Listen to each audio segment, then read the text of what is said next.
Bonjour à tous, j'espère que vous m'entendez bien. Avant de commencer, je tiens à reconnaître le soutien des interprètes Claudia Acevedo pour les Français, Carmelo Velasquez pour l'espagnol et Rachid Mtougui pour l'arabe. Prochaine diapositive, s'il vous plaît. Très bien, bonjour ou bon après-midi à tous selon l'endroit d'où vous nous rejoignez. Merci d'être avec nous aujourd'hui. Je suis Dima, je suis coordinatrice de Core Group, IVE Core Group, et aujourd'hui, nous allons aborder le soutien au recours de mères nourricières dans des contextes d'urgence. Ce webinaire sera enregistré afin que vous puissiez partager l'enregistrement avec tous ceux qui n'ont pas pu y assister. Et l'enregistrement est déjà en cours. Veuillez vous présenter dans le chat qui vous êtes, votre nom, d'où vous nous écoutez, afin que nous sachions qui nous sommes tous. Et nous en venons donc maintenant à quelques règles d'ordre antérieur. Veuillez éteindre vos micros et caméras pour économiser la bande passante. Si vous avez des questions concernant la présentation ou que vous souhaitez poser à nos présentateurs, veuillez les poser dans la boîte de questions-réponses qui se trouve à côté de l'icône du globe en bas de votre écran. Si vous avez d'autres questions générales ou des commentaires, vous pouvez les insérer dans le chat. Nous veillerons à prendre le temps tout au long du webinaire de répondre à vos questions. Et s'il reste des questions en suspens, nous y répondrons lors de la session de questions-de-réponse de notre webinaire. Et si nous manquons de temps, les questions restées sans réponse seront traitées et partagées après les webinaires. Prochaine diapositive, s'il vous plaît. Ce webinaire est organisé conjointement par le GNC et les Core Group de l'IFE. Sur cette diapositive, vous pouvez voir les logos de toutes les organisations membres du groupe de travail de webinaire de l'IFE Core Group, ainsi que nos donateurs sans lesquels nous ne pourrions pas organiser ce webinaire. J'aimerais également profiter de l'occasion pour remercier nos collègues Myriam Yanakis du Global Nutrition Cluster et Holly Rockford du Emergency Nutrition Network pour leur soutien technique qui a permis à ce webinaire de fonctionner. Prochaine diapositive, s'il vous plaît. Et très brièvement, un aperçu de Core Group. Et c'est donc le groupe central sur l'alimentation infantile dans les situations d'urgence qui est une collaboration mondiale d'agences et d'individus engagés dans la protection, la promotion, le soutien de l'alimentation appropriée des nourrissons des jeunes enfants dans les situations d'urgence. Il a été créé en 1999 pour répondre aux préoccupations et aux lacunes liées à l'alimentation des nourrissons et des jeunes enfants dans la situation d'urgence. Le groupe de travail a pour mission d'assurer un soutien plus efficace à l'alimentation des nourrissons et des jeunes enfants dans les situations d'urgence en renforçant l'apprentissage, l'orientation et les politiques. Le code QR de cette diapositive vous permettra d'accéder aux ressources clés sur l'alimentation du nourrisson et du jeune enfant dans les situations d'urgence produites par les groupes de travail de l'IFE.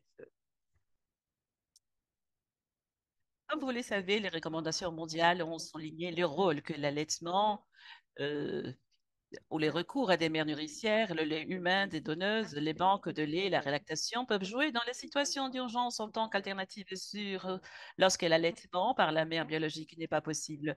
Malgré ces recommandations, des lacunes dans les orientations et les recommandations programmatiques relatives au recours à des mères nourricières dans les situations d'urgence ont été identifiées, ce qui limite les efforts visant à promouvoir et à soutenir cette pratique dans des contextes où elle pourrait être acceptable et pratiquée par les communautés. Nous espérons que le webinaire d'aujourd'hui mettra donc en lumière l'exception pertinente de nouvelles orientations et quels sont les praticiens ou les conseillers en allaitement, ou ce dont ils ont besoin, les intervenants d'urgence, les responsables de la santé et de la nutrition, les programmateurs et les décideurs politiques pour soutenir le recours aux mères nourricières. Prochaine diapositive, s'il vous plaît. L'agenda d'ordre du jour est composé de la présentation d'UNICEF qui va mettre en lumière euh, le guide qui sera publié sur le soutien au recours des mères nourricières dans des situations d'urgence. Nous allons entendre aussi l'expérience de la Rugan en matière de soutien au recours des mères nourricières. Ensuite, comment faire la diffusion de cette pratique. Il y aura aussi une session interactive, des questions et des réponses, et la clôture et l'évaluation du webinaire. Ce webinaire donc a compté sur la participation, au contraire sur la participation de différents orateurs des agences. Vous les voyez ici sur la diapositive. Nous allons entendre Yales également, qui est donc conseillère euh, en nutrition d'urgence, FHI 360, Fatama Fatima, spécialiste de la nutrition alimentation infantile UNICEF, et Marinès Fernandez, directrice exécutive et cofondatrice de Aruba en Philippines et représentante d'IBFAN pour l'Asie et du Sud-Est, et Isabelle Monjiguel, spécialiste en ANGE, alimentation du nourrisson aux jeunes enfants dans les situations d'urgence, et aussi vous allez trouver les noms de nos facilitateurs dans la fenêtre de questions de réponses aujourd'hui. Donc, sans plus de préambule, je vais donner la parole à Fatmata qui va donc faire la présentation de l'UNICEF. Merci, Fatama, à vous. Merci beaucoup, Dima, pour cette introduction. Chers collègues, soyez les bienvenus encore une fois. Aujourd'hui, nous sommes ravis de partager avec vous les idées et la présentation sur le guide technique opérationnel pour soutenir le recours aux mères nourricières qui a été développé par l'UNICEF et le IFE Core Group.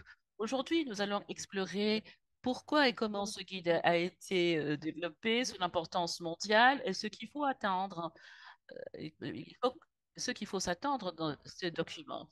Nous allons également mettre en lumière des idées importantes sur la diffusion. Prochaine diapositive, s'il vous plaît. Donc, le besoin de ce guide. Eh bien, ce besoin est devenu évident lorsque nous avons vu au niveau mondial euh, le besoin de donner aux enfants un accès sûr à l'allaitement. Et ce guide a donc voulu répondre à cette lacune pour s'assurer que tous les enfants puissent avoir ce type de support. Et nous savons que ce n'est pas la pratique de mère nourricière est une pratique ancienne. Et il est très important de rendre opérationnel ce guide ainsi que les recommandations pour soutenir les recours à des mères nourricières dans des contextes d'urgence, surtout pour les enfants qui n'ont pas accès au lait de la mère. Prochaine diapositive, s'il vous plaît.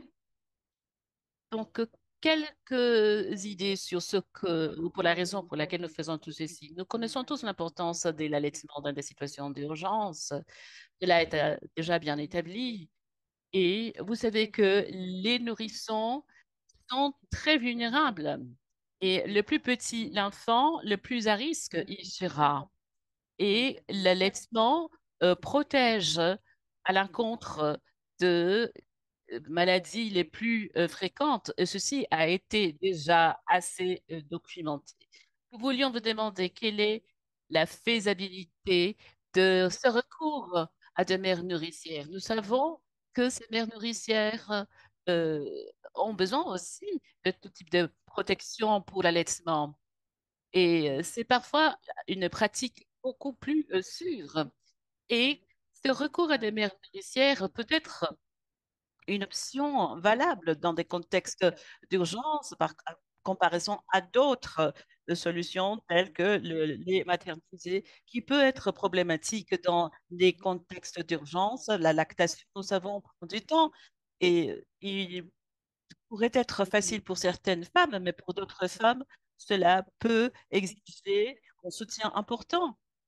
Et donc, il y a beaucoup de processus qui sont impliqués. Et je ne dois pas euh, vous dire que le substitut du lait maternel devrait être le dernier recours. Donc, en ce qui concerne les bénéfices de soutien au recours des mères nourricières, nous savons que cette pratique est importante car elle renforce aussi le plaidoyer, la résilience communautaire, la santé mentale et le bien-être psychosocial. Prochaine diapositive, s'il vous plaît. Donc, tout simplement pour vous réitérer, vous dire que nos guides s'alignent sur les normes mondiales de l'OMC et de l'UNICEF, ainsi que le guide du Core Group qui soutiennent le recours à l'allaitement euh, via des mères nourricières. Conformément aux principes directeurs de l'OMS pour l'alimentation des nourrissons et des jeunes enfants dans la situation d'urgence de 2004, tous les efforts doivent être faits pour identifier d'autres moyens d'allaitement et minimiser le risque. Et nous devrions donc explorer la faisabilité de mères nourricières. Bien sûr, tout ceci informé dans le contexte culturel, la disponibilité de nerfs et sachant que les substituts du lait maternel est le dernier recours, donc nous pourrions proposer d'autres orientations. Les orientations personnelles du groupe central de l'IFE sur l'alimentation des nourrissons des jeunes enfants dans les situations d'urgence demande aux intervenants d'urgence d'intervenir pour protéger et soutenir les nourrissons et les enfants qui ne sont pas allaités afin de répondre à leurs besoins nutritionnels, de minimiser le risque. Nous avons vu aussi dans la pandémie de la COVID qu'il a été recommandé l'allaitement à l'aide de mères nourricières comme méthode d'alimentation alternative pour les enfants dont la mère confirmée ou suspecte d'avoir le COVID. Et si le lait de la mère n'est pas disponible, le recours à des mères nourricières est également fortement recommandé par l'OMS euh, dans les cadres de la prise en charge de l'alimentation sévère et ou de l'audémie nutritionnelle chez les nourrissons allaités âgés de moins de 6 ans. Prochaine diapositive, s'il vous plaît. Donc, pour vous expliquer un peu la raison d'être, nous connaissons tous l'importance de l'allaitement et ce pourrait être une question de vie ou mort pour la plupart d'enfants. Et ceci comprend le recours à des mères nourricières, ce qui consiste à nourrir ou à allaiter l'enfant d'un autre. Et nous voulions savoir, enfin, il faut mettre l'accent sur l'importance de la survie des enfants. Et ce recours à des mères nourricières parfois est sous-estimé dans les guides nationaux. Nous avons fait un rapport en 2019 sur cette réalité et le manque de soutien aux mères nourricières.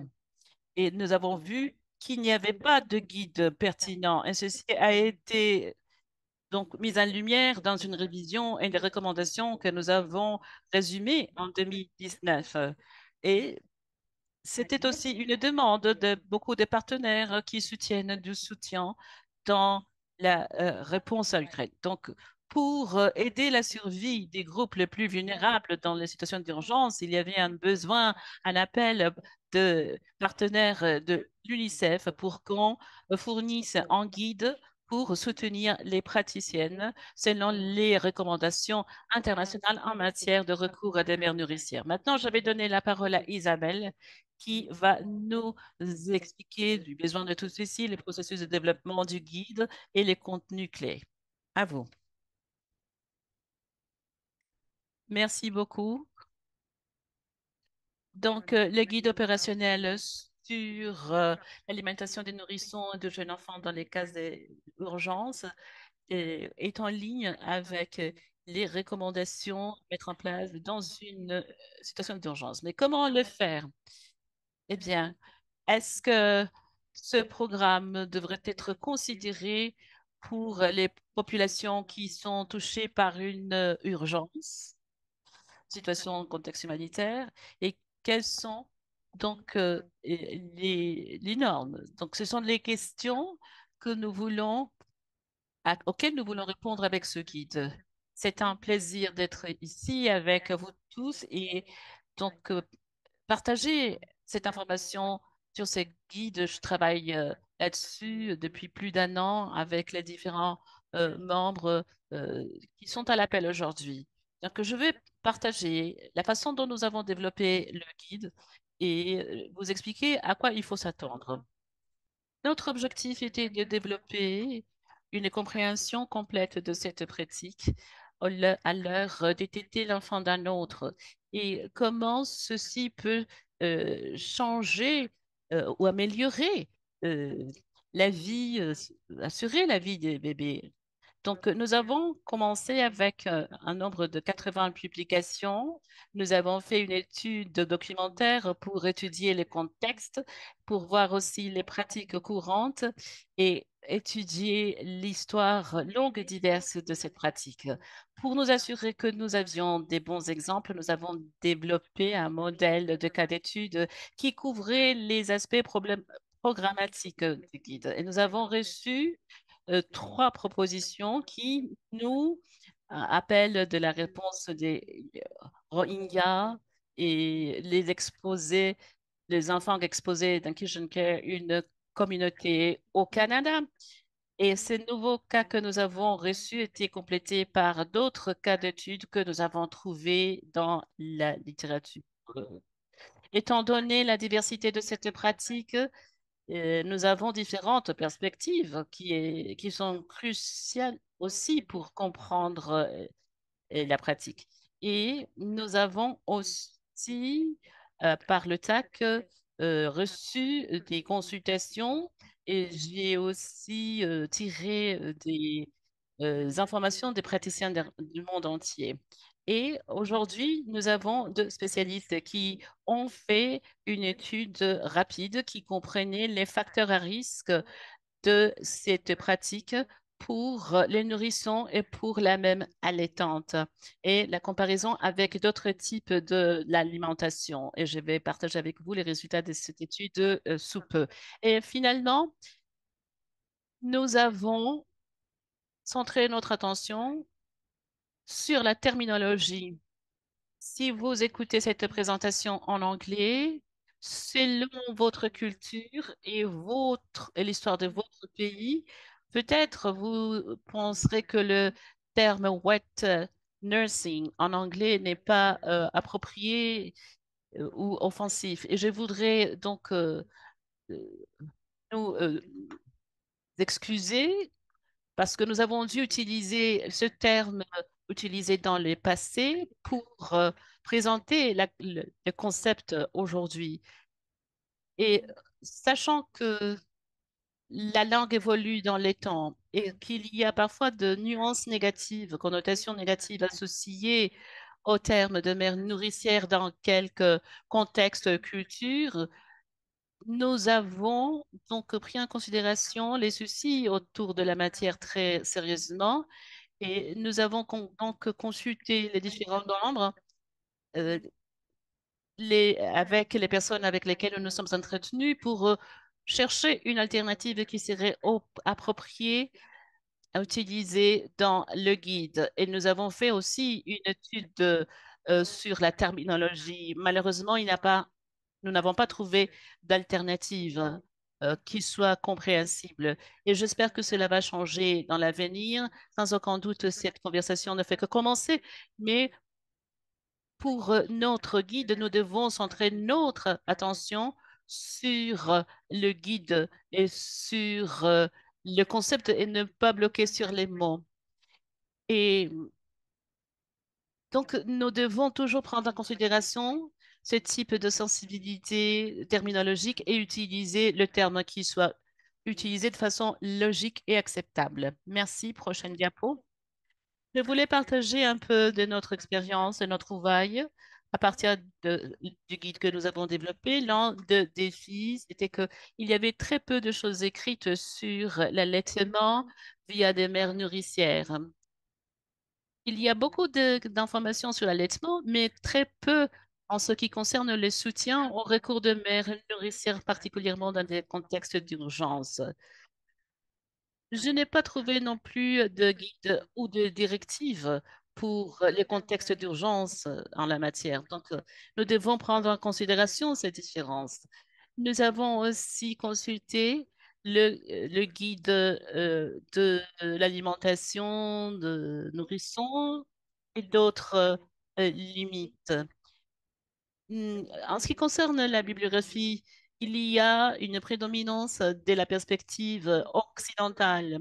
Pour nous assurer une approche plus inclusive, nous avons invité la participation de différentes cultures, y compris les cultures autochtones et d'autres.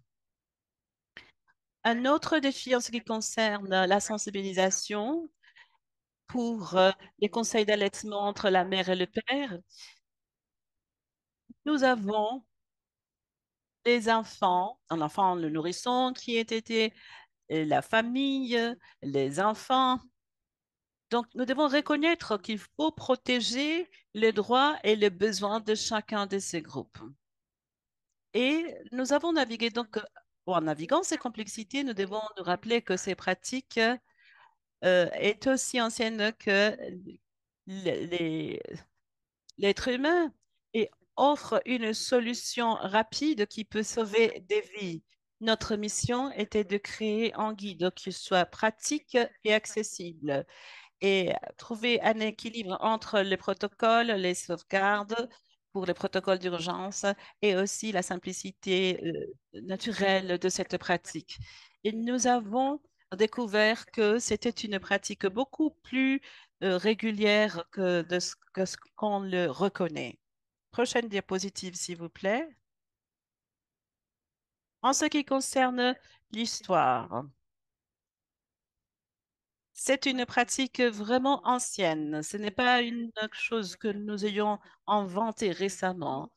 Cela existait dans les cultures et les civilisations depuis longtemps, mais dans quelques cultures, c'était institutionnalisé, professionnalisé, et elle est devenue une pratique coercitive avec des répercussions et ces erreurs ne peuvent pas se commettre à nouveau. C'est important pour les personnes qui travaillent dans la situation d'urgence de savoir quel est le type de soutien qu'il faut fournir et aussi de la part des institutions, il faut euh, que les pratiques soient appliquées de façon appropriée. Donc, une partie des vies des femmes euh, n'a pas été enregistré et il n'est pas possible de calculer sa prévalence. Et ceci est donc publié uniquement lorsqu'il s'agit de quelque chose inusuel, comme vous pouvez voir ici sur les articles de presse qui l'illustrent. Même si nous ne savons pas quelle est la prévalence, nous savons que cette pratique a lieu dans beaucoup de cultures dans le monde. Et une analyse de Willett Wing a trouvé que elle a lieu dans 93% des pays ou des cultures examinées. Et c'est surtout une réponse qui se donne dans une situation d'urgence. Par exemple, une mère qui décède et est séparée de son nourrisson. Et disons, c'est la partie normative où c'est ce qui est fait dans quelques pays, mais dans d'autres pays, c'est interdit. Donc, vous pouvez imaginer le type de crise de mort maternelle, de maladies, etc., qui empêchent donc cette pratique ou la pratique de l'allaitement. Et maintenant, nous voyons que ce sont des pratiques qui sont devenues beaucoup plus acceptables. Je voudrais partager avec vous un exemple de l'Ukraine. Je ne vais pas tout vous expliquer, mais je vais me centrer sur une étude de cas sur les leçons tirées de la réponse ukrainienne. Et je tiens à vous dire que l'intérêt avant les crises de cette pratique était assez faible.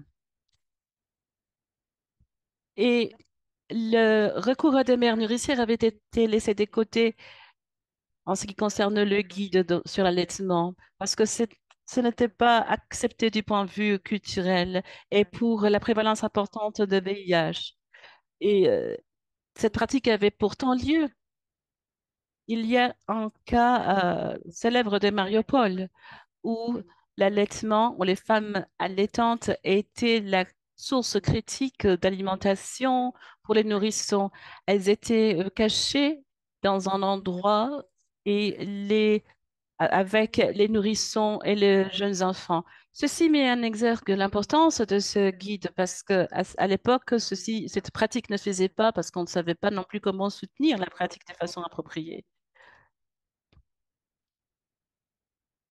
Alors, la révision que nous avons faite de preuve nous a indiqué que toutes les formes d'allaitement l'alimentation avec le lait maternel est complètement saine et nous reconnaissons qu'il y a des limites. C'était une étude faite rapidement et il faut faire une révision beaucoup plus systématique et solide dans l'avenir. Prochaine diapositive. Donc voilà un peu le contexte. Maintenant, j'ai deux diapositives pour vous présenter le guide. Ce guide fournit des conseils techniques et pratiques de comment, quand, où soutenir les mères nourricières. Et ceci a été conçu pour les situations d'urgence, mais le guide peut être utilisé aussi dans d'autres contextes. Et l'idée est donc de systématiser ce type de pratique, des recours aux mères nourricières et en donnant aussi le soutien nécessaire. Mais vous pouvez l'utiliser aussi dans des cas individuels. Le guide se centre sur les situations d'urgence où les mères nourricières sont considérées importantes pour leur survie, en reconnaissant qu'il y a différentes raisons pour lesquelles cette pratique peut avoir lieu. Et finalement, nous voulons aussi sensibiliser vis-à-vis de cette pratique. Vous pouvez voir ici, dans la partie de public ciblé, nous ciblons différents publics, les nourrissons, les mères, etc. Voici guides ou l'introduction à ce guide et quelles sont quelques-unes des questions que l'on pourrait se poser. Qui pourrait être une mère nourricière? Comment en trouver une? Comment trouver une mère nourricière? Comment maximiser la probabilité, comment réduire les risques? Donc voilà, ce sont des questions que vous allez trouver dans ce guide. Et finalement, un aperçu du composante clé du guide. Nous avons différents publics cibles. Il y a aussi un chapitre pour les conseils et comment mobiliser les consciences par rapport à cette pratique et obtenir une pratique réussie. Et voilà le détail, hein. On le voit, on voit le processus de pas à pas.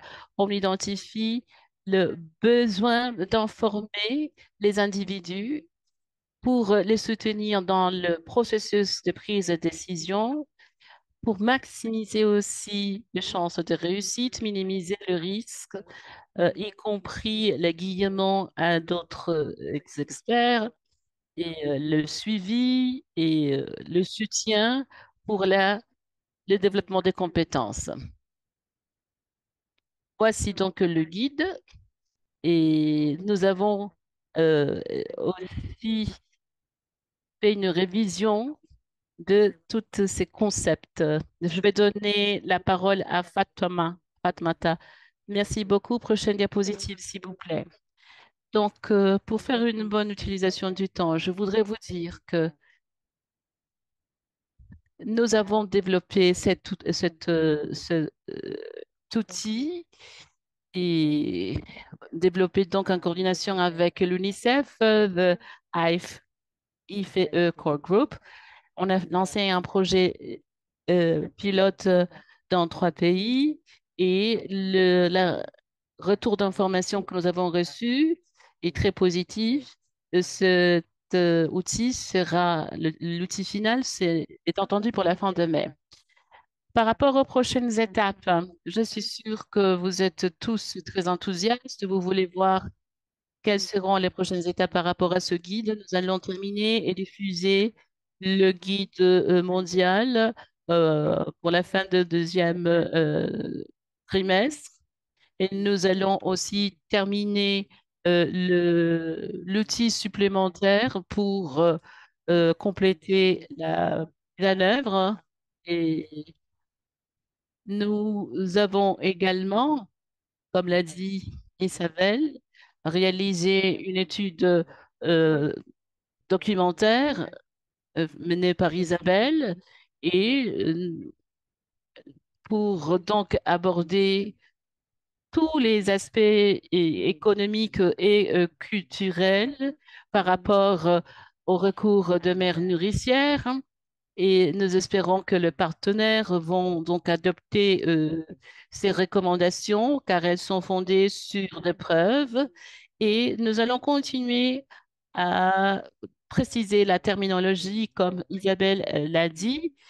Nous allons continuer donc à avancer dans ce sens-là. Et nous vous encourageons aussi d'utiliser le cas d'étude pour diffuser ces expériences dans le monde. Je voudrais remercier vous tous qui vous êtes engagés dans ce travail exceptionnel. Au nom de l'UNICEF, je voudrais reconnaître les membres du groupe de travail et les individus qui ont fourni un guide technique pour l'élaboration de cette ressource. Un grand merci à vous tous. Et la dernière, eh bien, je pense que c'est tout de notre côté. Merci pour vos questions et merci énormément d'avoir participé à cette réunion. Merci.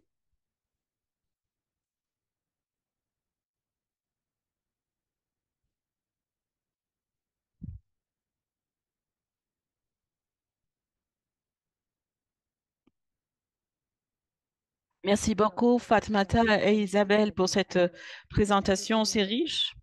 Et je pense que maintenant, nous allons donner la parole à Inès Fernandez de Arugan.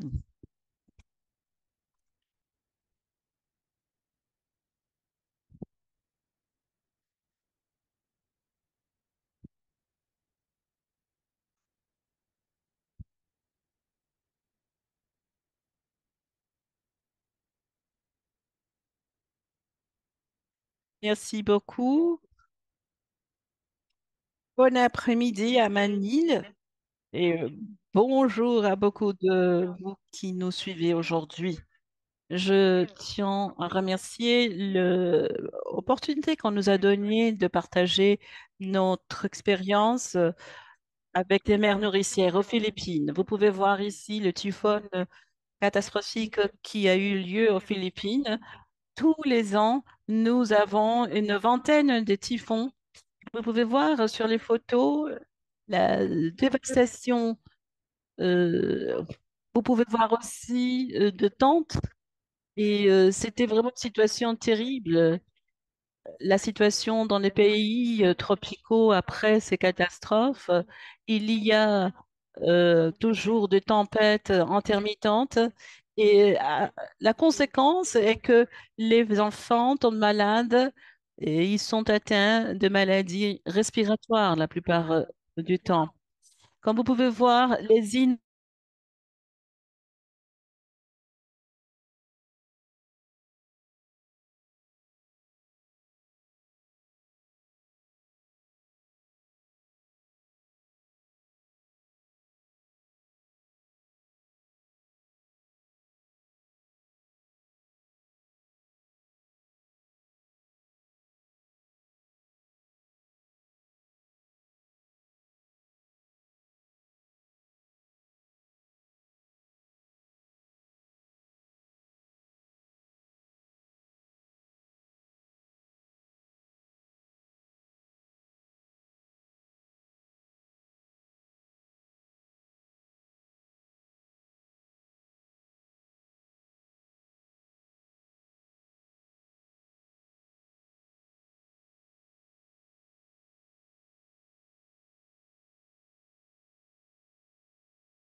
Et malheureusement, il n'y avait rien à donner à manger aux enfants, uniquement des aliments donc traités artificiels. Et nous avons fait une équipe de femmes pour pouvoir donc donner à manger aux enfants. Sur cette diapositive, vous pouvez voir que nous, non seulement avons donné de quoi manger les mères et les enfants, mais c'était donc des aliments nutritifs. Et nous avons utilisé ces nourritures autochtones. Nous avons pu donc subvenir à ce besoin en utilisant ces connaissances et nous avons également installé des stands euh, avec des photos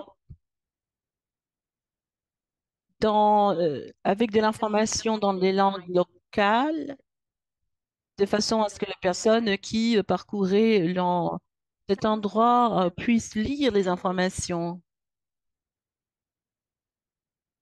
Nous avons même rencontré une mère, la diapo précédente, oui. Nous avons rencontré une grand-mère et une mère avec des nourrissons qui étaient de cette dame et nous lui avons demandé si elle pouvait allaiter le bébé qui n'avait jamais été allaité.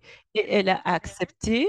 Et de cette façon-ci, nous avons rapproché le bébé de la mère biologique et nous avons euh, fait donc cet échange et nous avons initié le bébé à l'allaitement.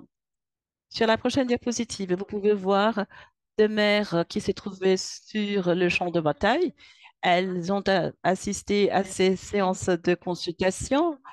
Nous avons fait de massages pour l'allaitement de façon à ce que tout le monde euh, apprenne le pas à pas de la pratique.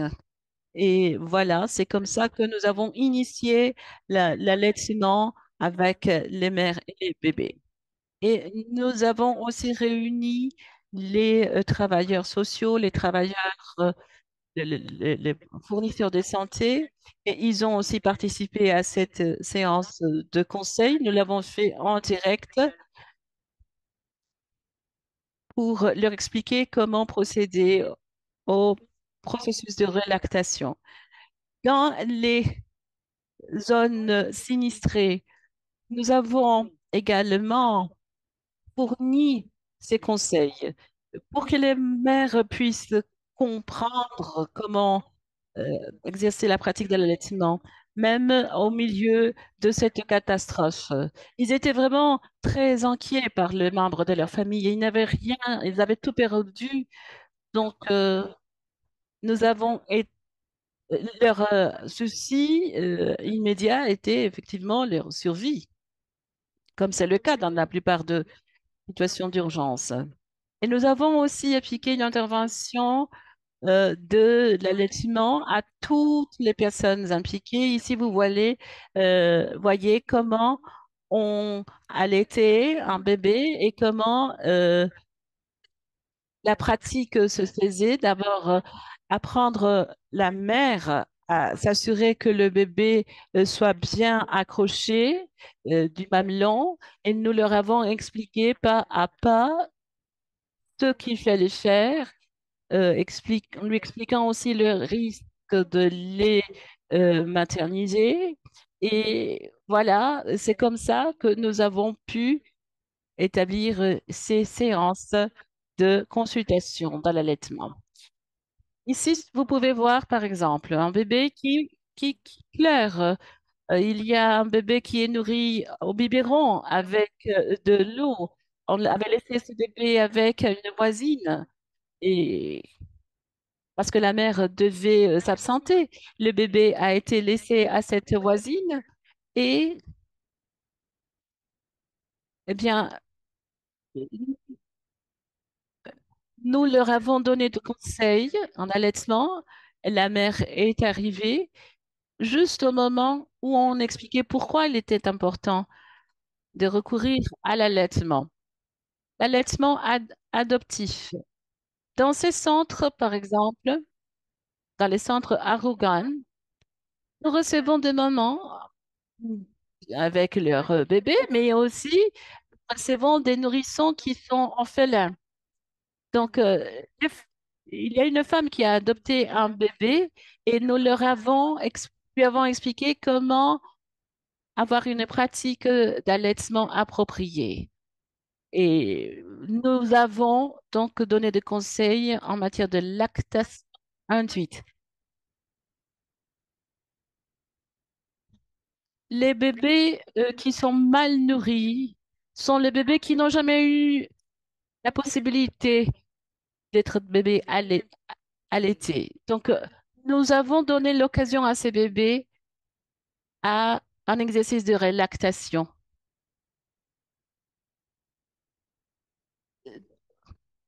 Dans les centres d'évacuation, nous avons montré à ces mères comment pratiquer le recours à des mères nourricières et nous leur avons donné des conseils pratiques. Sur cette photo, les parents nous ont, ou les pères nous ont euh, demandé de leur apprendre à faire de massage pour la lactation. Parfois, ces mères choisissent le biberon et l'allaitement devient difficile. Mais à partir du moment où ce massage commence à être donc fait, la situation s'améliore et ça leur permet d'économiser de l'argent. L'utilisation de main est très importante aussi pour stimuler l'allaitement. Prochaine diapo. Voici la façon la plus puissante de gérer le recours à des mères nourricières et la relactation. La mère au rouge, elle veut allaiter le bébé. Donc, elle a pris l'autre bébé de la personne à côté d'elle pour commencer l'allaitement. Et nous voyons aussi comment la femme au bleu s'occupe aussi du bébé d'une autre maman. Donc, c'est la façon la plus efficace pour donner ces informations sur la relactation. Et ici, vous pouvez voir comment les grands-mères aussi peuvent lacter. Quand elle s'est réveillée, elle avait à côté d'elle les jumeaux de sa fille. Elle a appelé le centre pour demander de l'aide et en 30 minutes, les hormones de lactation se sont activées et c'était une expérience réussie. Nous avons aussi le centre pour les bébés victimes d'abus. Ce sont des bébés que nous avons trouvés qui avaient été victimes de violences et donc nous les avons envoyés à ce centre pour l'allaitement et c'est une expérience qui s'est très bien passée. Le bébé se sont donc rétablis et ils sont si sains que les bébés ont été adoptés par des familles d'accueil. Prochaine diapositive. Cette diapositive vous présente une héroïne, une mère nourricière qui a nourri aussi ce bébé biologique ainsi que d'autres bébés. Prochaine diapositive. Dans notre centre d'assistance, nous donnons du soutien aux femmes qui travaillent. Nous travaillons de lundi à vendredi de 7 heures du matin à 7 heures de l'après-midi pour leur donner un soutien, même dans l'après-midi et le soir. Et prochaine diapositive, je fais vraiment ce que je pense. Et comme vous pouvez voir ici, les mères nourricières ont été inscrites dans la loi. Et cela est déjà une pratique répandue et nous sommes cohérents à cet égard. Ici, vous pouvez voir moi-même comment je suis mère nourricière ici. C'est moi, à 62, j'ai donné, J'ai allaité un bébé à 74 ans aussi. J'ai allaité un autre bébé parce que les mères étaient absentes. Donc, nous avons joué un rôle central en ce qui est des mères nourricières, l'allaitement à l'aide de mères nourricières. Merci beaucoup.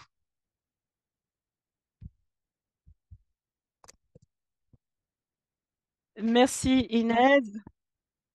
Vraiment, c'est très inspirant. C'est merveilleux de vous entendre parler de votre travail. Est-ce que vous m'entendez bien? Merci. Donc, nous allons passer maintenant à la séance interactive qui va durer 30 minutes. C'est le moment où nous voulons entendre vos expériences, vos idées. Nous allons utiliser en enquête Menti et des réponses courtes. Vous pouvez répondre en anglais, en arabe, en français ou en espagnol. Pour utiliser le Mentimeter, vous pouvez visiter les liens dans le chat et vous allez trouver le lien. Vous pouvez utiliser n'importe quel navigateur et si vous ne pouvez pas accéder au chat, vous pouvez aller sur menti.com, menti.com, et vous pouvez utiliser le code pour l'appel d'aujourd'hui. Le code est le 8799865 0. Je répète, 8799865 0. Vous pouvez utiliser également le code QR à l'écran. Si tout le monde est prêt, notre première question est la suivante. Vous le voyez sur l'écran. Nous voudrions savoir, avez-vous de l'expérience dans le recours à des mères nourricières dans votre contexte? Les questions, les réponses sont oui ou non. S'il vous plaît, allez-y, répondez à ces questions. Et pour faciliter la participation, vous pouvez trouver une traduction de cette question en arabe, en français, en espagnol dans la boîte de discussion. Et je peux voir maintenant que la plupart des personnes ont répondu que non, qu'elles n'avaient pas d'expérience dans le recours à des mères nourricières, mais un nombre assez surprenant nous disent que oui, qu'ils ont eu une expérience dans le soutien à des nourricières dans leur contexte. Et nous voyons qu'il y a beaucoup de personnes qui ne connaissent pas cette pratique ou qui n'ont pas eu cette expérience, et d'autres nous disent que oui. Donc, je vois que les exemples d'Inès sont très inspirants et que ce guide va nous aider à soutenir le recours des mères nourricières dans nos contextes. Donc, maintenant, passons à la deuxième question. En 2020, un examen devant 5 pays n'a révélé aucune réglementation ou directive sur l'allaitement de mères nourricières. Il y avait des lignes directrices, comme dans les Philippines. La question que nous voulons poser, c'est, y a-t-il des politiques qui réglementent l'allaitement des mères nourricières dans votre contexte? Vous avez la traduction de cette question en arabe, en français, en espagnol dans la boîte de discussion. Nous voyons que les réponses arrivent. Nous avons 9 personnes qui nous disent qu'il y a des politiques qui réglementent l'allaitement des mères nourricières dans leur contexte. 44 disent que non et 28 ne savent pas. Ceci veut dire qu'il y a un travail important à faire une fois que nous aurons terminé cet appel pour voir s'il y a des politiques en la matière dans le contexte. Et oui, effectivement, ce guide va nous aider à développer ces politiques. Je suis impressionnée par ces 12 personnes qui nous disent que oui, qu'ils ont des politiques dans leur contexte. Très bien. Passons à la troisième question et sur les programmes. Outre, mis à part l'expérience merveilleuse présentée par Inès sur les centres de Arugan, il existe très peu d'exemples de programmes qui soutiennent l'allaitement à grande échelle. Ce que nous avons entendu, ce sont des exemples isolés d'allaitement pratiqué spontanément. Beaucoup d'entre nous avons entendu parler de la policière chinoise qui allaitait son propre enfant et qui a allaité un certain nombre de bébés qui ont été séparés de leur mère lors du tremblement de terre de 2008 en Chine, ou le cas de l'employé du camp de réfugiés qui a allaité un bébé souffrant de malnutrition et qui arrivait dans les camps où certains d'entre vous ont vu des grandes mères ou des tantes allaiter leurs petits-enfants ou neveux. Mais la question qui ici est de savoir, y a-t-il des programmes qui soutiennent le recours à des mères nourricières dans votre milieu? Vous avez les traductions dans la boîte de discussion. Et je suis en fait très impressionnée de voir que 15 personnes disent qu'ils ont des programmes qui soutiennent ce type de pratique. C'est pas surprenant de voir que la plupart nous disent qu'ils n'ont pas de connaissance de programme à cet égard et 11 nous disent qu'ils ne savent pas. Et voilà, nous voyons encore une fois, nous pensons que le guide serait très utile pour nous pour la conception de ces programmes de soutien au recours de mères nourricières. Donc, nous avons déjà un peu quelle est l'expérience que nous avons autour de ce groupe. Maintenant, nous allons passer à des questions un peu plus ouvertes pour savoir quelle est votre expérience et vous pouvez répondre à l'aide de textes courts. La question ici, pensez-vous pouvoir soutenir le recours à des mères nourricières dans votre contexte? Si oui, pourquoi? Quels sont les facilitateurs et sinon, pourquoi non? Quels seraient les obstacles? Encore une fois, la traduction est disponible dans la boîte de discussion. Vous pouvez répondre dans la langue de votre choix. Vous pouvez dire oui parce que et expliquer la raison ou non parce que expliquer la raison et nous allons pouvoir traduire quelques-unes de ces réponses. Nous voyons ici qu'il y a la question de l'acceptabilité culturelle, la question des normes sociales. D'autres nous disent que il y a des considérations religieuses qui peuvent entraver la pratique. Il y a quelques réponses qui nous parlent de l'ouverture, de la possibilité d'incorporer cette pratique dans les conseils en matière d'allaitement. Je vois qu'il y a des gens qui nous disent qu'il est important d'apprendre de l'expérience des autres. Et je vois aussi que certaines personnes nous disent qu'elles se centrent sur la relation avec les témoins ou les personnes qui s'occupent des enfants.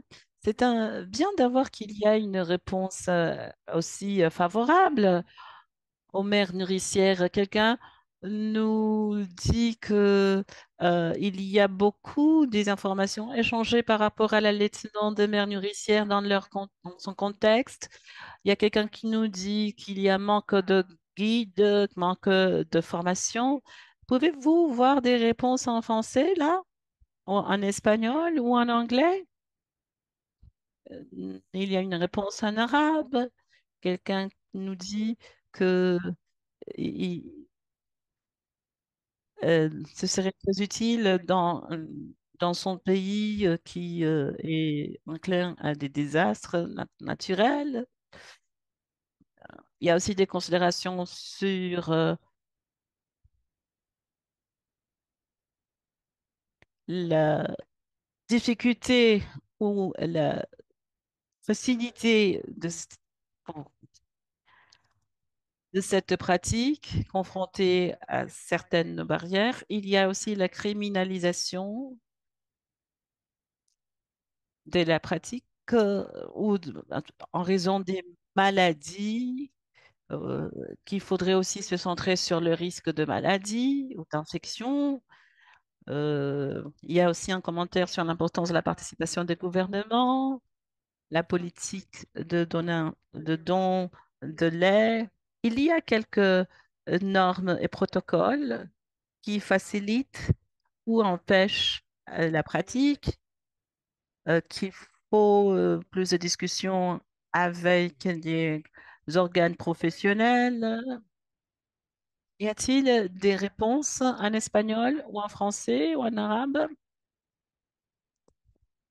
que vous voudriez voir? Il y a, il y en a une en espagnol. Une réponse, oui, c'est possible. Allez-y, Peggy.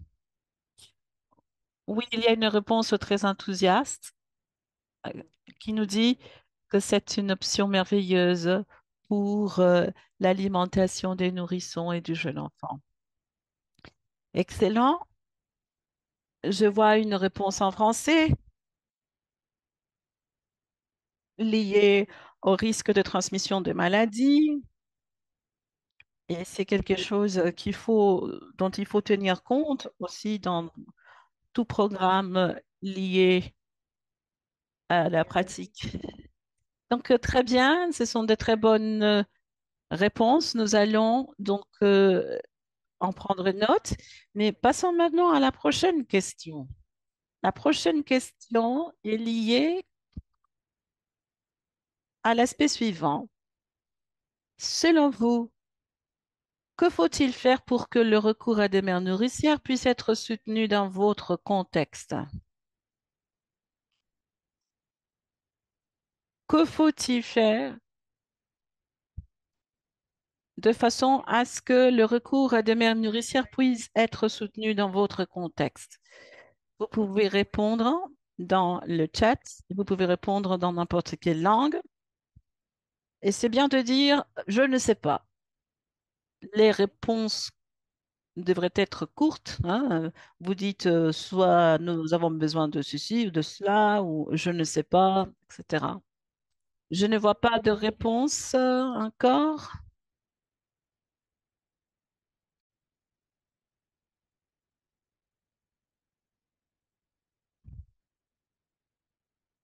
Et il y a des réponses très intéressantes sur l'éducation, sur la sensibilisation, sur le soutien de corps de santé, sur les politiques, hein,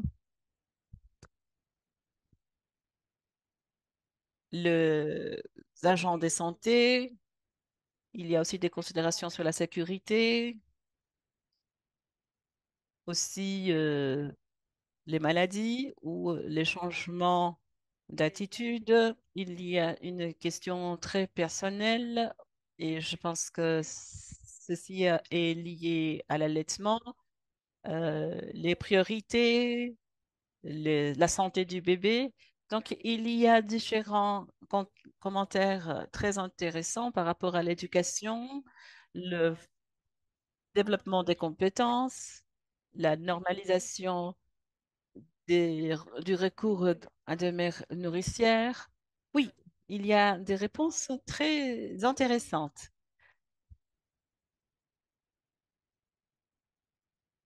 Y a-t-il des réponses en français, espagnol ou arabe? Ceux d'entre vous qui parlent ces trois langues? Oui, je vois qu'il y a aussi l'approbation des organisations, les établissements de santé. Je peux voir une réponse en arabe, mais c'était dans le chat par rapport à cette question qui nous disait qu'il faut soutenir euh, l'alimentation, la pratique à l'aide de mères nourricières et prendre en considération les recommandations et les besoins nutritionnels à partir d'une perspective fondée sur la nutrition. Tout à fait. Et Cécile, est-ce que vous voudriez nous traduire la réponse en français qui est là? quelque chose sur cette réponse?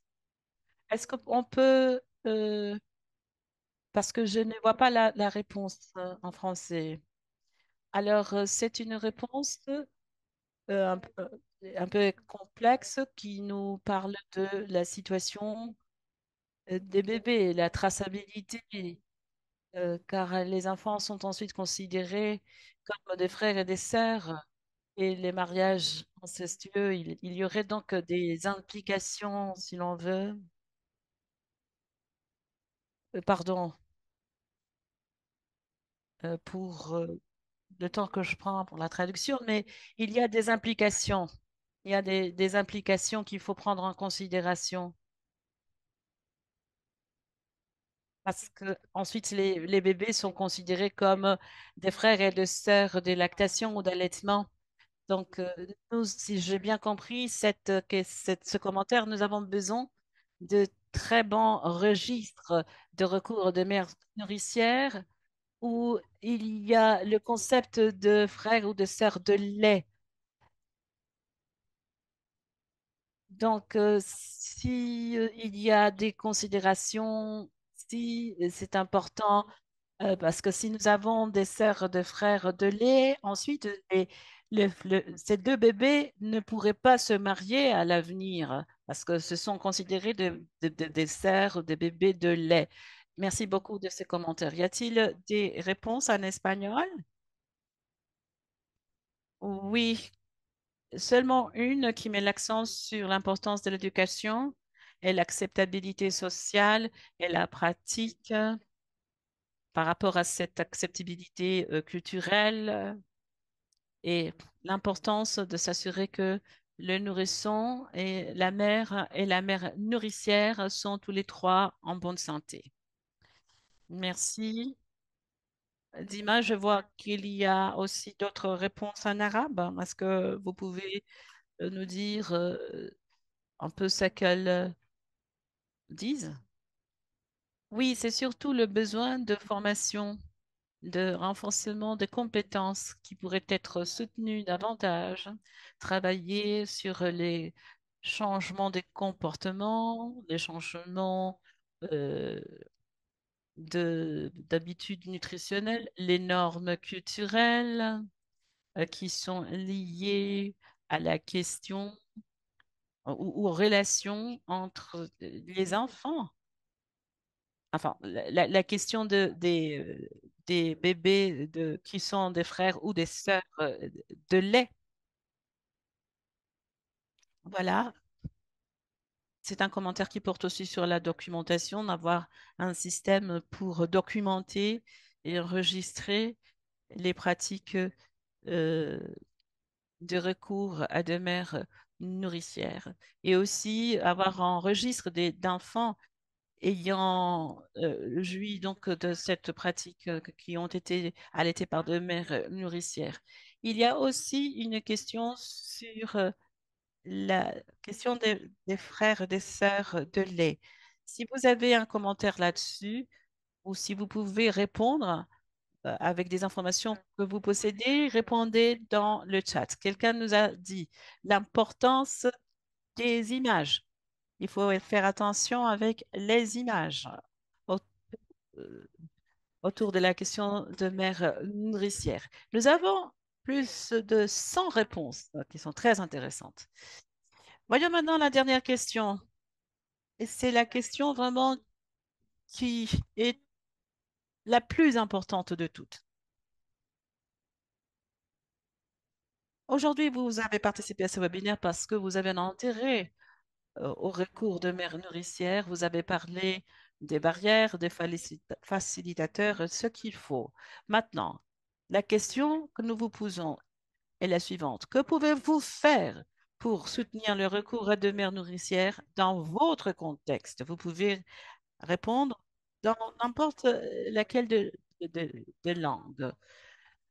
Maintenant, nous voulons savoir ce que vous pouvez faire. C'est un appel à l'action. Qu'est-ce que vous pouvez faire, vous? Quel est votre engagement pour soutenir le recours à des mères nourricières dans votre contexte? Je pense que Comme les gens l'ont déjà dit, nous devons continuer à parler des mères nourricières, encourager les mères à avoir recours à cette possibilité.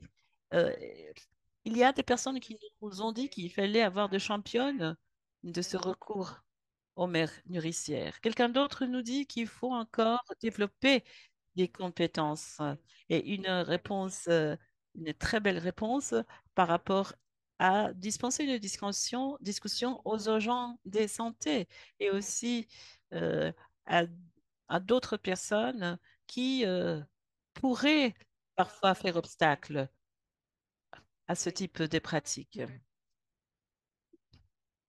Voici un commentaire très beau.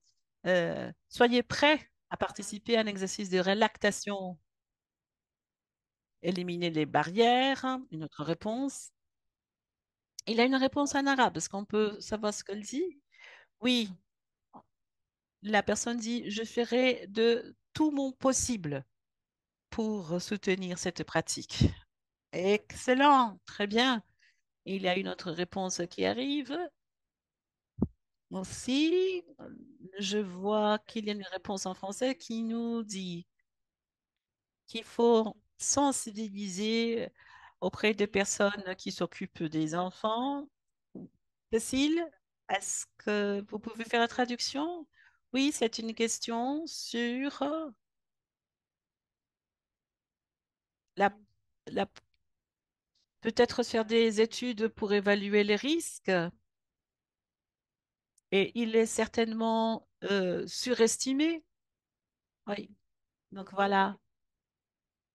Nous sommes par ailleurs en contact avec des zones en situation de crise et nous avons d'ores et déjà parlé du sujet.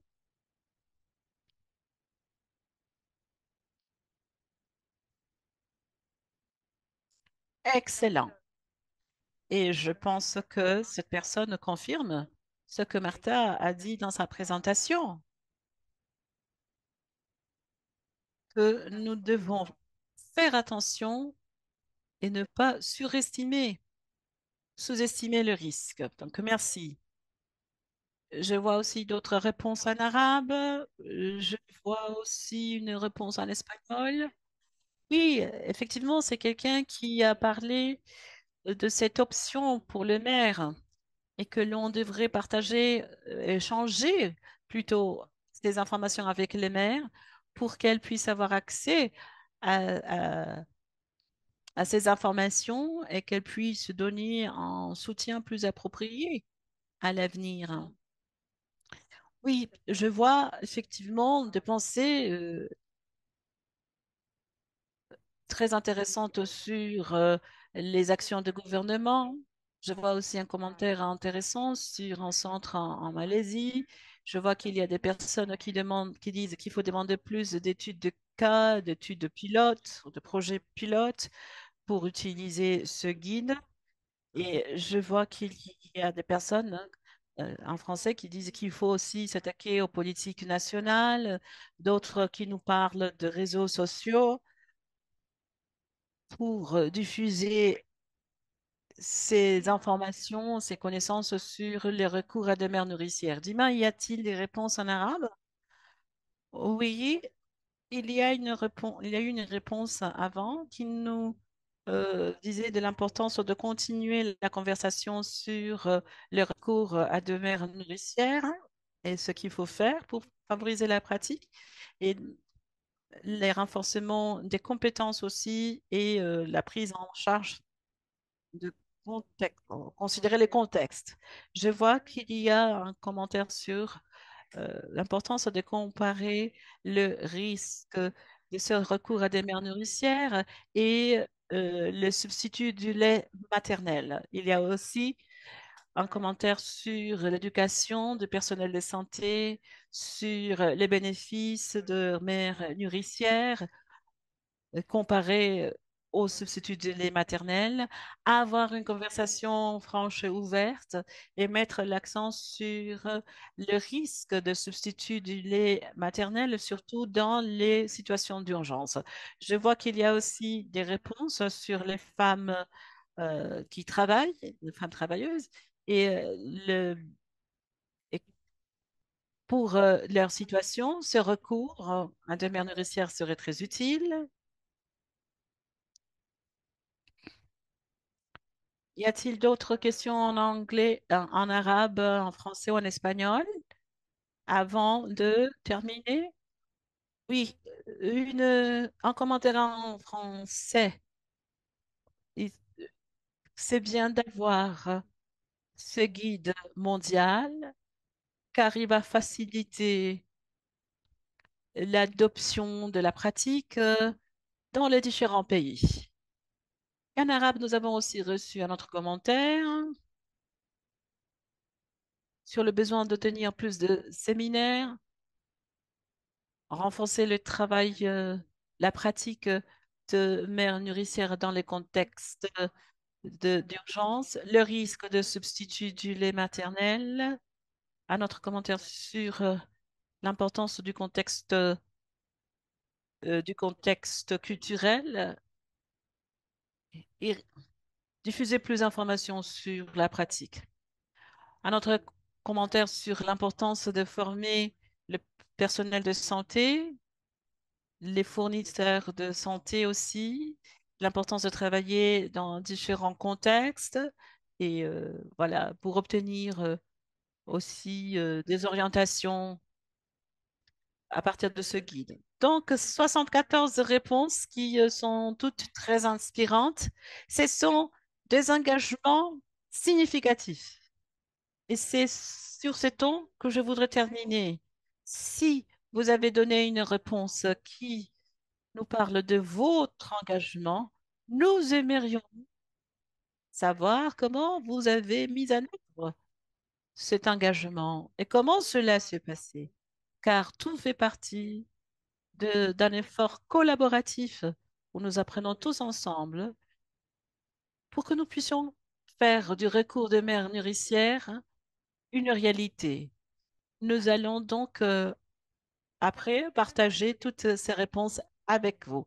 Merci beaucoup de votre interaction ici à la séance. Nous avons presque 200 participants et nous avons fait un très bon travail dans l'échange d'idées.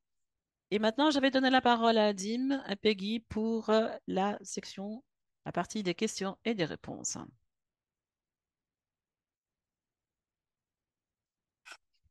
Merci beaucoup, Bindi, et merci à tous de votre contribution.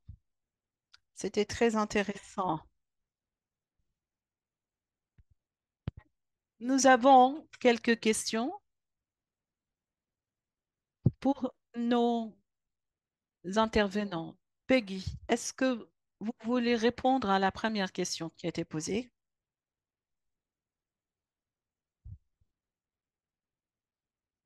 Peggy? Oui, je m'excuse. Oui, une question de sur le risque.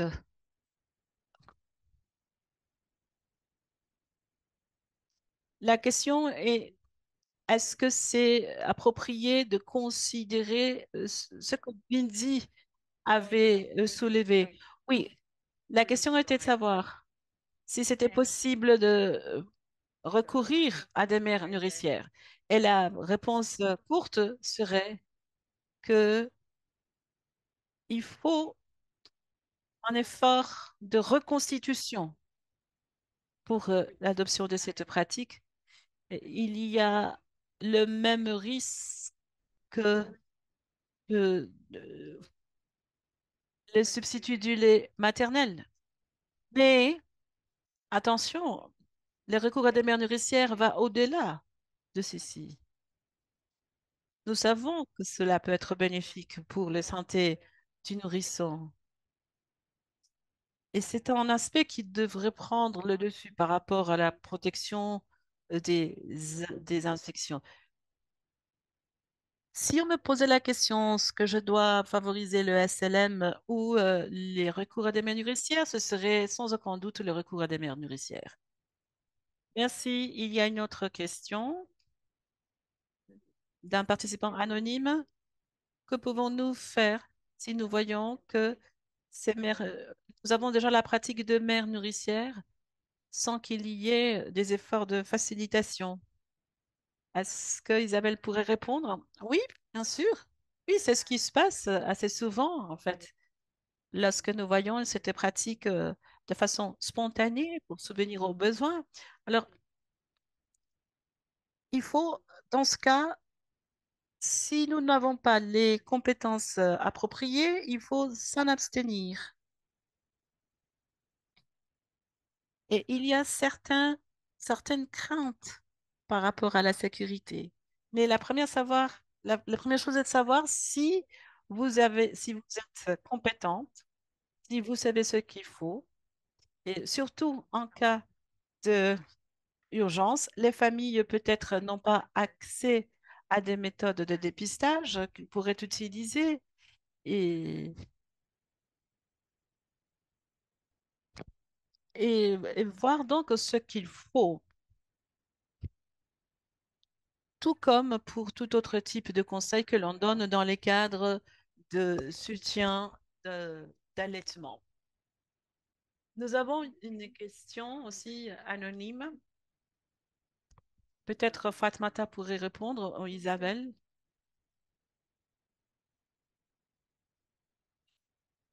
Dans les programmes de promotion à l'allaitement, comment pourrait-on évaluer la possibilité d'incorporer cette pratique? Oui, je peux répondre à cette question. Merci beaucoup, Dima. Comme pour tout autre programme, nous devons considérer aussi le recours à deux mères nourricières. Il pourrait s'agir d'un programme permanent ou, il pourrait être aussi le cas d'une pratique introduite dans le programme afin d'établir des politiques.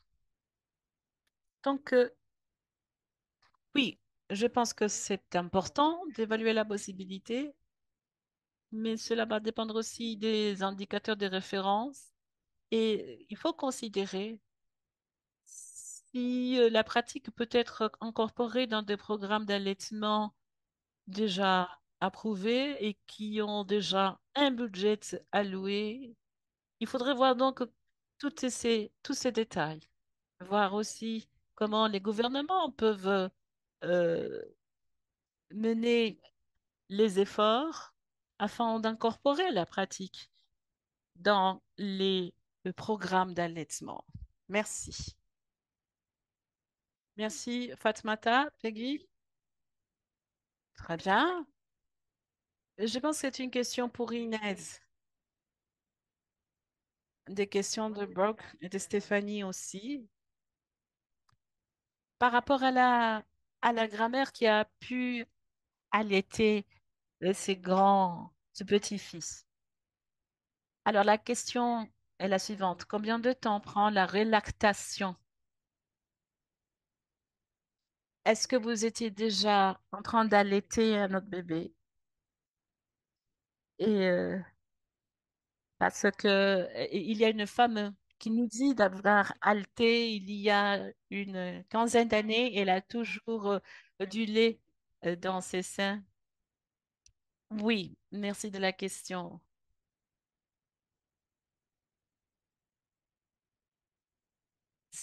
Il y avait donc une situation d'urgence et la femme qui a réussi à le faire, elle a compris l'importance de la question parce que c'était une question de vie ou mort. Donc, en 15 minutes, nous avons pu favoriser la relactation. Quand nous faisons des relactations avec des grammaires, par exemple, il n'y a pas de limite d'âge. Dans quelques cas, cela nous a pris 5 jours uniquement. Nous avons présenté à ces grammaires un bébé pour pouvoir favoriser la relactation. Et voilà, ça s'est passé comme ça. Cela va dépendre de la personne, de la conviction de la personne, de la possibilité par rapport à la possibilité de relactation.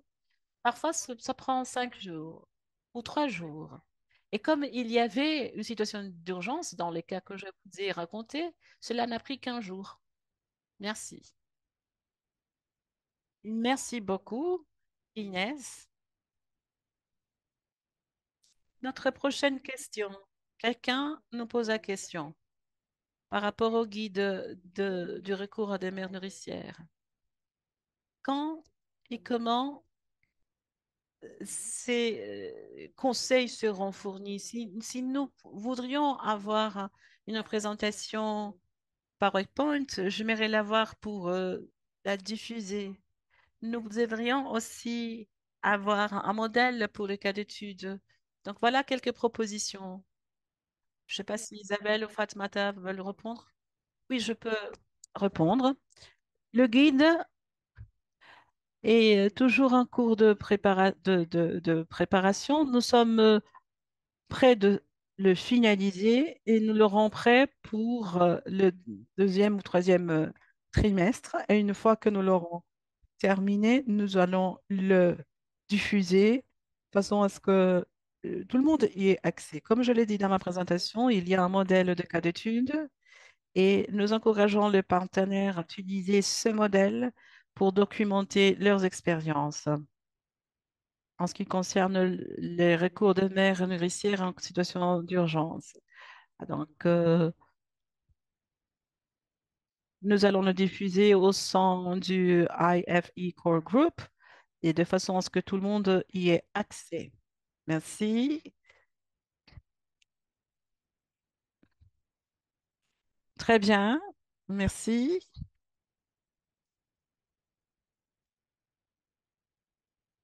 Il y a une autre question qui s'adresse à Inès.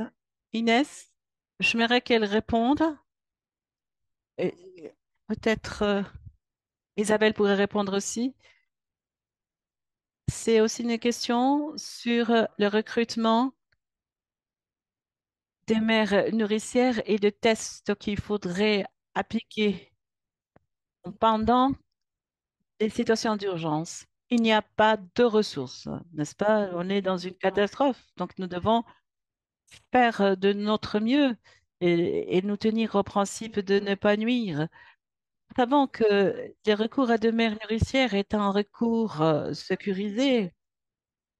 Euh, Nous ne, nous ne disons, invitons les mères nourricières qui sont très malades. Non, nous avons recours à des mères nourricières qui sont saines, qui se portent en bonne santé. Et parfois, s'il est possible, dans des cas où il n'y a pas une urgence, nous pouvons faire un test, effectivement. Mais quand dans une situation de catastrophe, cela n'est pas possible. Et il y a très peu d'indications contraires au recours de mères nourricières. Peut-être il y en a qui se soucient de maladies transmissibles, mais cela n'a pas été le cas. Bien sûr, dans des temps normaux, nous avons des pratiques, disons, plus normalisées, mais pendant les calamités, eh bien, il ne faut pas essayer de tout médicaliser parce que c'est impossible. Je voudrais ajouter aussi un commentaire sur le guide. C'est un guide qui a été centré sur le contexte et en général, pour ce qui est de diagnostic, nous devons prendre en considération le risque et avoir un protocole de dépistage aussi pour les maladies infectieuses qui sont très prévalentes chez les nourrissons. Et s'il y a aussi une évidence, une preuve de contamination en raison d'un contact proche, donc, il faut toujours consulter les recommandations de l'OMS. Vous allez trouver ces informations pour les situations où il y a des maladies transmissibles ou des pandémies ou d'épidémies. Et cela va dépendre du contexte, cela va dépendre du profil, du contexte, des politiques nationales et aussi des considérations appropriées qui sont faites et quelle est la capacité de traitement aussi. Donc, le guide couvre différents types de dépistage, de méthodes, et il est toujours possible de faire un examen médical physique. Bien sûr, cela va varier selon le cas. Le guide va attaquer toutes ces thématiques. Il y a aussi la question des outils de dépistage qui va fournir des conseils très pratiques sur la pratique de recours de mère nourricière. Merci beaucoup. Merci. Et nous pouvons voir qu'il y a encore des questions qui arrivent. Et pour les questions qui n'ont pas été répondues, nous allons les partager avec le paquet du webinaire, avec tous ceux qui ont participé à la réunion d'aujourd'hui. Donc, nous allons passer maintenant à la dernière partie, la partie de l'enquête. Cécile, à vous. Merci Dima, merci à tous. J'espère que vous avez bien aimé ce webinaire. En tout cas, moi, je l'ai trouvé très intéressant. Avant de partir, s'il vous plaît, il va y avoir une fenêtre euh, avec une enquête. C'est très important pour nous, pour que vous nous disiez quelles sont vos impressions. Je tiens à remercier les facilitateurs, les intervenants. Il y a aussi notre site web du GNC où vous pouvez poser des questions si vous en avez. Et sur ce, je pense qu'il ne me reste qu'à vous dire merci à tous et passez une très bonne journée. Au revoir.